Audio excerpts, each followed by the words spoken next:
Hello, everyone. Welcome to part 2 of Display Manufacturing with our guest, Oliver Haupt. I'm Jeff Nolan, and thank you for joining us. Part 2 is going to pick up where part 1 left off. We covered a lot of ground. What we're going to talk about in the second half of this 1-hour episode are some of the more detailed topics around materials, the material science of flat panel displays, why blue laser light degrades organic materials more aggressively than other wavelengths. We're going to talk about foldable and rollable displays, the state of the art, where that's going, and potential applications. Micro LEDs. Micro LEDs are a hot topic at Coherent. We pioneered some highly advanced lasers for the manufacturing of micro LEDs, and we're pretty well tuned into what's going on in that industry. We're also going to talk about the different types of glass in displays at each plane or level of the display. Automotive displays, you can't get into a car these days without getting surrounded by a bunch of touchscreen displays. Let's talk about why those are the same thing but only different. And lastly, there's the highlights from Oliver's tour of the SID exposition, which he was at when we talked. So thank you again for joining us. Let's just get on with it. Okay, and within the display stuff, we're going to get into kind of the nuts and bolts here, but the short wavelength light blue is high energy, and that enough to damage the material that's used to make the light. So can we develop new materials that are more durable for this short wavelength blue light? So again, it's the question about the driver. So we have some blue OLED, which is driving, for example, TVs from a consumer. We have blue LEDs that can drive, and I think this is not damaging the material. So when you look into the RGB and then the different wavelengths, so I think also from the quantum efficiency of the parts itself. So red is the most weak one, which need to be improved. Okay, but in order to achieve durability over time, these current generation displays use cadmium compounds, right? Selenide and sulfide particularly. Yes, but recently here at the show, I saw that some customers are already, or some display makers, no customers, talk about cadmium-free materials used to make these also quantum dot displays. They are finding ways now to make it eco-friendly or more eco-friendly. Because it's a health. This is a heavy metal. This got some pretty serious consequences from a health and environmental standpoint. Yeah, but if you walk around the show here behind it, it's really, you see a lot of green signs now that eco-friendly, not heavy metals, and power consumption also is a big topic. So all are moving to be more economic in less power, and this is coming also with higher brightness from the materials or from the displays itself. Okay. So I do want to do a deeper dive on micro LED, but I want to talk really quickly about foldable and rollable displays. So first of all, are they foldable, like a book, rollable, roll it up like, piece of paper? Are they basically the same architecture to achieve these performance characteristics? So basically, yes. Basically all needs to be, let's say, first flexible. Yeah. If you bend them or roll them, they need to be flexible, and there are not much ways to make it. So what I explained a few minutes ago, they are made on a PI layer, so they can be bended, and the question is then about the thickness of this display, how you can roll or fold or them. And durability, because obviously the foldable displays had a pretty rough rollout. Yeah. So when you saw in the beginning when consumer electronic companies show their displays or gadgets on shows, they always had these gadget to bend them and said, okay, we can do it 200,000 times, and but you always, so from my perspective, there's a way to go, and because if you open the fold, you always have the seam, and I don't like to have a waviness in my display. So just my personal feeling, but I think this is why there's a good number today in the market, also foldable mobile phones. I think it's more if you look to the future, maybe in a laptop where you don't have the entire flat structure, but you want to have the active typing also on an OLED display. So this could be also a good opportunity for foldables. I mean, I struggle to find, like in my day-to-day use of a smartphone, like to find a reason why I would need a foldable one. But, that isn't to say that a new device category couldn't be created out of it. I think one of the challenges we have is we tend to want to apply these new technologies to the things that already exist, when in fact they spur innovation that leads to an entirely new device category. But I think rollable displays are super interesting because the commercial implications there around signage, for example, are just endless. That could be a complete game changer.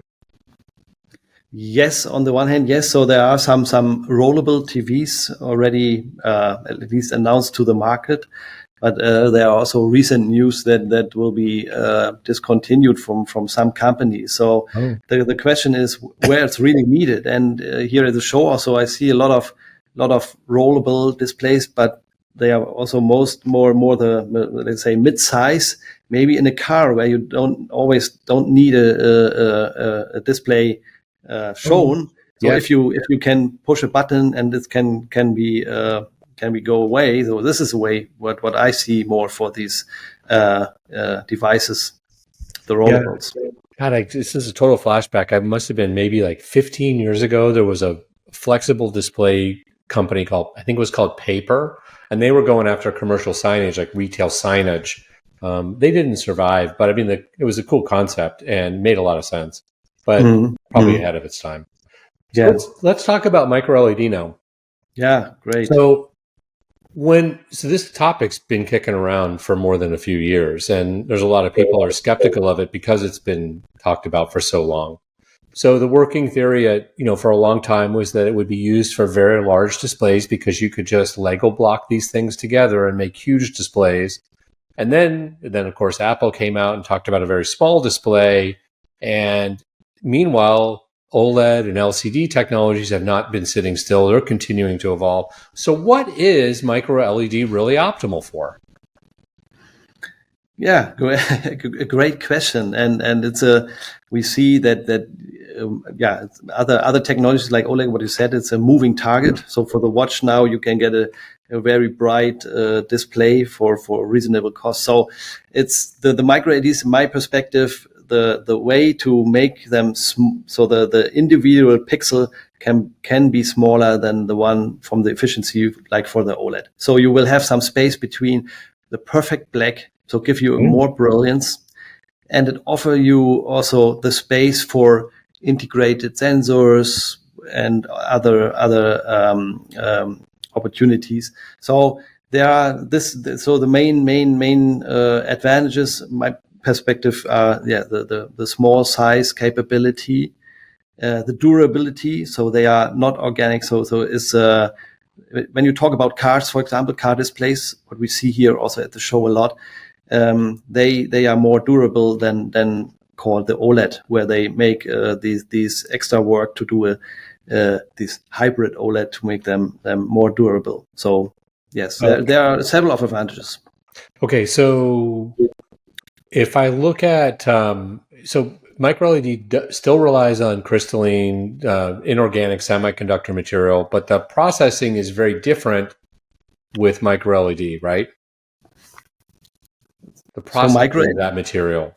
So the micro LEDs are made on wafers. But at one point you have to get the micro LEDs to a larger format display. Yeah. Right. So the assembly. The assembling. Okay. Yes. So this is a new work to do for all of us, is so combining, let's say like the wafer processing with the large format display industry. And this is exactly the challenge that has to be solved to make it a mature technology roadmap. And that's pick and place. So so the micro LEDs are produced on a wafer. So at one step you have to get rid of this wafer, and you have to place these pixels on a display. And this is there are call different technologies, but you have to place them on the display. Okay. Versus photolithography in competing, or is that not related to this at all? No, this is a bit different process step. So again, the wafer is already, you produce your millions of individual micro LEDs, but as you look to this, so if you have a wafer with millions of micro LEDs and you look to the large TV where you need to have the pixels at a different distance, so yeah, there need to be a step from the wafer to the display, and this is a really challenging process step. Yeah, and so there's a mechanical method to do that, which does not seem very scalable, right? But then there's a laser method of doing it. How does this work? How do you do this with a laser? I mean, I've seen the animations, but I still don't have any idea what's going on here when I look at it. And I'm not smart enough. That's great. Yeah. So it's a fact. So you can use what we call a little stamp and put hundreds by hundreds, and it takes time. So so if you calculate on a large TV, you have about 24 million micro LEDs you need to place with a high accuracy. So yeah, the laser we are using is like a stamp. So we can shape our laser to make a few small stamps, laser stamps, let's say like this, and shoot many of these micro LEDs parallel to the substrate, to the display. And we have demonstrated the scalability in OLED going from a small system to very large. And this is what the industry needs also in micro LED. So that's actually my next question is the technology we have demonstrated today is capable of scaling micro LED in a production capacity. Exactly. We call it the future-proof approach. And why we call it the future-proof approach is that the one is we can demonstrate the scalability, but on the other hand, we demonstrated the accuracy, because the micro LEDs have to get smaller and smaller to get the cost down of these individual pixels. And lasers have been proven for very precise. And yeah, so our laser can handle very small micro LEDs already today. So when we talk to customers, they are not there where we are already. Right. Yeah. Okay. And then coming back to the consumer benefit, you can drive micro LEDs a lot harder to produce much brighter displays with much higher resolution, right? Compared to even quantum dots. Yes. Or you can do, or on the other hand, if you want to have a comparable brightness, your power consumption can be much lower. Oh. That means less heat too. Heat too, if you are able to manage the heat and battery lifetime, especially for mobile or wearable devices. Okay. And so when we look at like these really forward edge display technologies and micro LEDs there, QLED, quantum dots, QDEL, and then there's QLED, which is made on the same equipment that LED is. Can all of these things coexist, or is this market a winner-take-all market? I think they like today. Also, you can buy all technologies in a TV, whatever you want. So they for sure will coexist, because also from the display maker side, or they have their IP, they have their methods and what they are believing and investing in. So there will be, of course, for all the devices always different technologies. Yeah. Okay, so AR and VR. We've got the market seems to be settled on two primary ways of delivering this in a device. So we've got the headset that you wear around and you look really geeky, but it's amazing. And then the glasses, the Ray-Ban glasses have been really well received. What makes these displays unique at a component level? Yeah, so first let me say, so everybody is talking about AR, VR. For me, these are two different categories, because the one AR is the see-through. So you have something where you can look through, where you get additional information imaged. And so there you need to have, in all the cases, you have a transparent display where you get imaged information. So so there we also have already a lot of footprints. So you have let's say a glass which needs to and then you have your glass where you have the content need to be provided. You need to guide your information in front of your eye. So this is a challenge. And again, here there are several, let's say, laser technologies helping to make this happen. Yeah, so to image the content in front of your eye in a 3D way. And it is generating the display. It is not just projecting or reflecting the display, correct? No, it's like so the one what called is the holography. So you need to guide the image information through a glass and just want to see the image in front of your eye. And okay, and so the Ray-Ban glasses, they're transparent because they're glasses, but the Vision Pro, well, the Quest it's just a display, but the Vision Pro is half transparent, half immersive, right? I mean, you could go either way with that.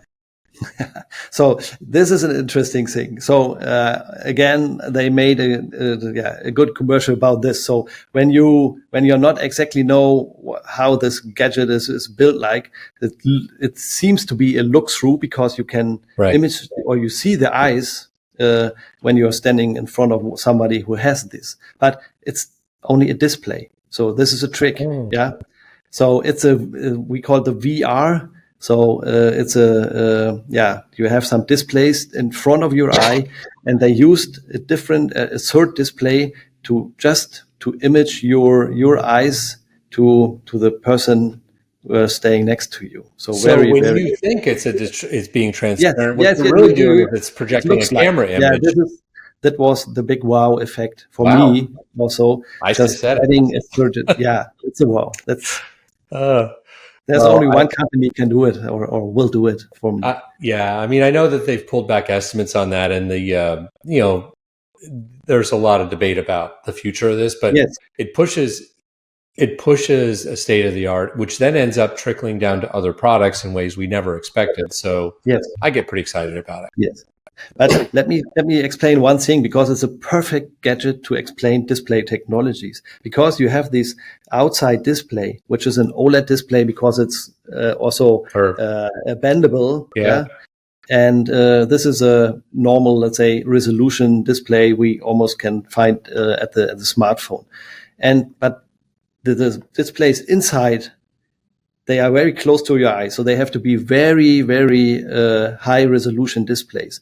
And this is called, is a micro OLED display for each eye, providing a high brightness, high PPI image in front of your eye. See, I didn't know that, because at the very top of our talk, I mentioned that's one of the competing standards, but I don't know where it's being used. So micro OLED. Yeah, so in this gadget, you have micro OLED and OLED. So it's always a perfect gadget for me to explain different OLED technologies for people who are not so deep in this in this industry. Like, do you have one? Do you have a Vision Pro? No. I don't either. I've been tempted though. I'm tempted. Yeah, I know people who are keen to buy one, but I'm no. I'm afraid it would just give me headaches. And I don't know. I mean, but my kids, they have a Quest. They have the Quest headsets and they love them. Yes, great. Let's talk about glass. So you can't talk about displays without talking about glass. So glass provides structural support, transparency, and electrical insulation.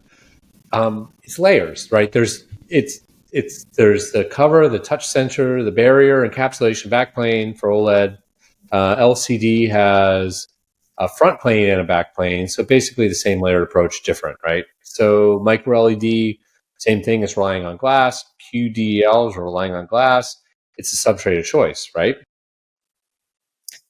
Yes. The more or the less way, but it's always what I said in the beginning is, you start with glass to produce these displays. So and companies like Corning, they make they have an entire product line of different glass products with different attributes. So what makes the glass in a TV or smartphone display unique? So for TV, it's maybe this is not so sophisticated. So for the for the mobile phone, it's that you of course the one is you need it very thin, you need it very robust, Right. and and also sometimes when you see some smartphones are let's say they are banded, so Yeah. they need to be very thin. So think about a foldable. So they also have a very thin glass layer, and so companies are able to produce a glass which is only 50 micron thin to be bendable.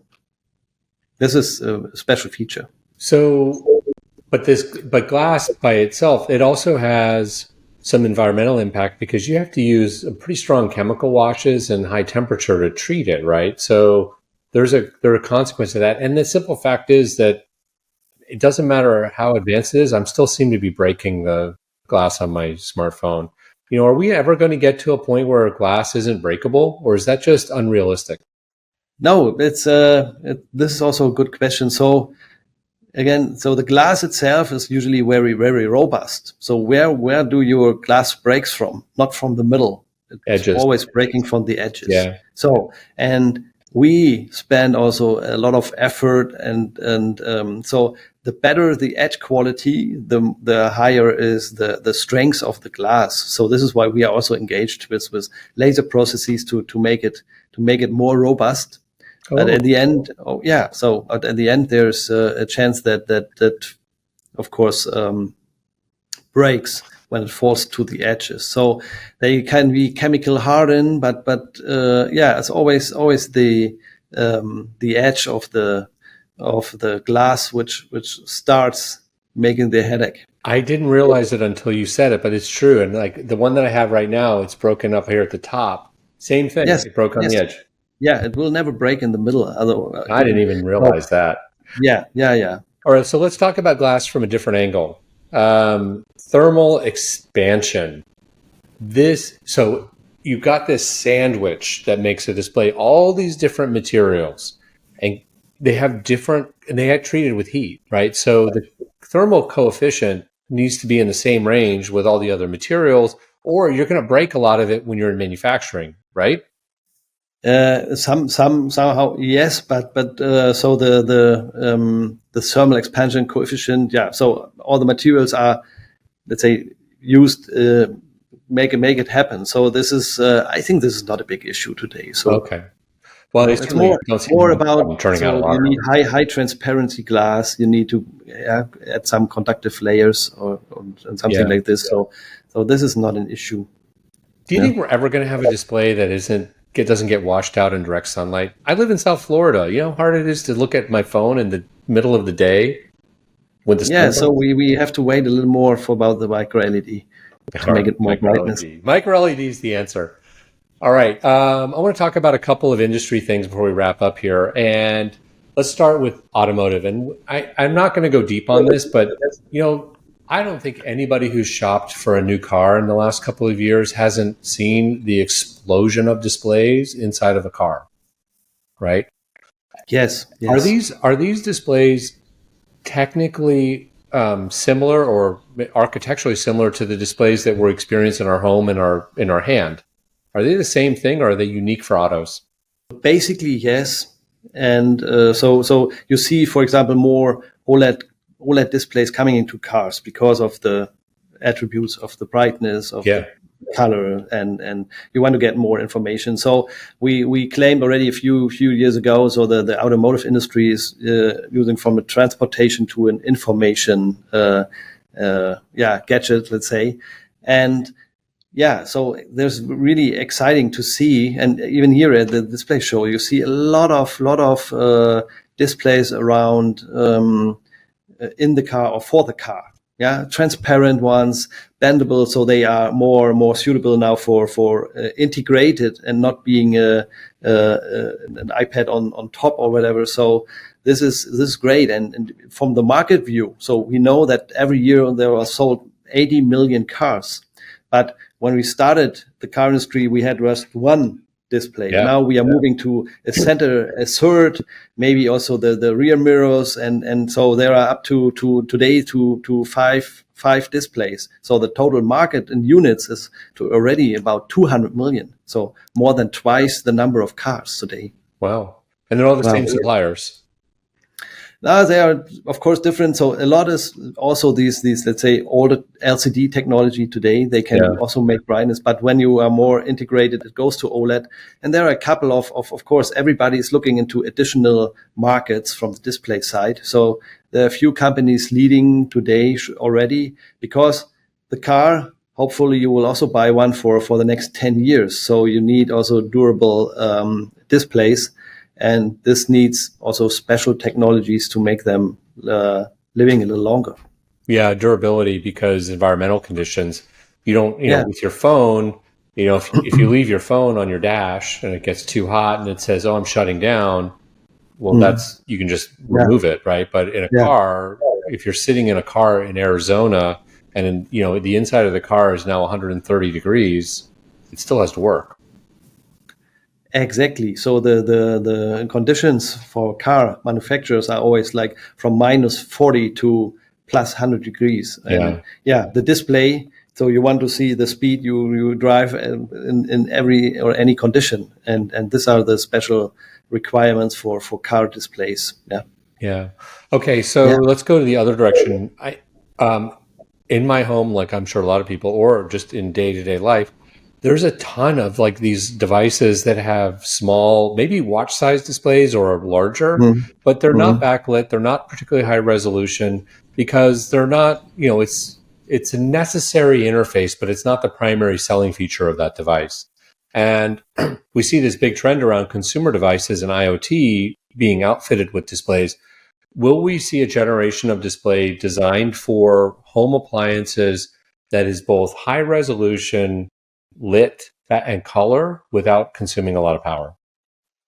Yeah, so the industry is moving forward, and there are build up capacities for all different technologies. And what I said, so if we have the OLED capacities available, and OLEDs are, for example, more power friendly than an LCD display, which we have at home in all these small applications today. So that will help also to save or reduce the power consumption. Yes, cost as well, because if you're buying a $30 light switch that has a timer function in it, you can't put a $10 display in it.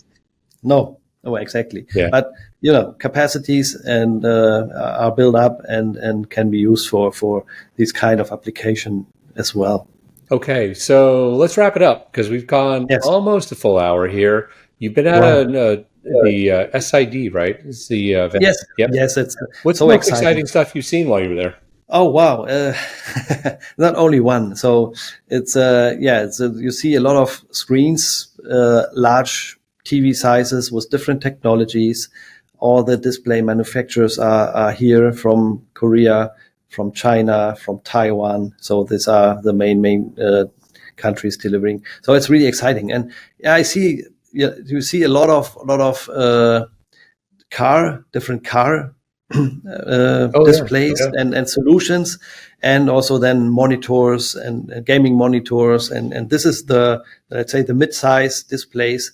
And so it's more what we talked in the beginning about the micro LED. Is it dead or not? I think more than half of the display makers have different kind of micro LED displays on their show, and the transparent ones are really exciting. So they are more transparent than an OLED. So I think this is a way to go. They are more durable. So there are a lot of exciting displays and solutions to see here. Yeah, at CES, that I think it was Samsung that put that out, that transparent micro LED. That thing was mind-blowing. Wow.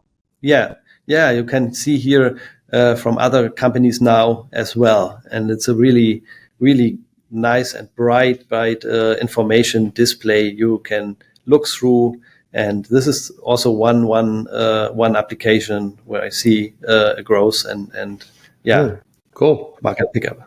Well, Oliver, thank you for taking time out of your busy day. I know you have a lot of customer meetings, everything else going on. Appreciate you talking with us. This went twice as long as we planned because there's so much to talk about, but there wasn't a minute of it that I would swap out. So thank you again for your time today. Yeah, thank you for the great question and the time, Jeff. Thank you. Now Next and Beyond is hosted by Jeff Nolan, produced by Carly Burghoff, and presented by Coherent.